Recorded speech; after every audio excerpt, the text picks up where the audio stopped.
Pneumonia হলো এমন একটা রোগ যেটা ফুসফুসের প্রদাহজনিত কারণ থেকে হয়ে থাকে, আর এটা ভাইরাস, ব্যাকটেরিয়া, ছত্রাক যে কেউ মাধ্যমে ছড়াতে পারে। কেন এটা এত গুরুত্বপূর্ণ? 0 থেকে 5 বছরের বাচ্চা প্রতিনিয়ত সারা বিশ্বে কোথাও না কোথাও মারা যাচ্ছে।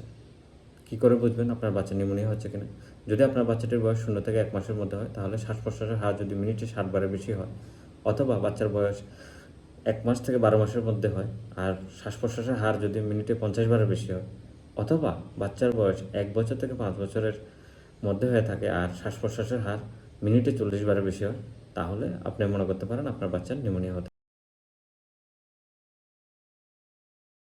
পারে। অবশ্যই তার সঙ্গে জ্বর, সর্দি, কাশি এবং বমি ভাব, ব্রেস্ট ফিডিং নেওয়া বন্ধ করে দিচ্ছে, বাচ্চা নিস্তেজ হয়ে যাচ্ছে, এগুলো থাকতে লাগবে।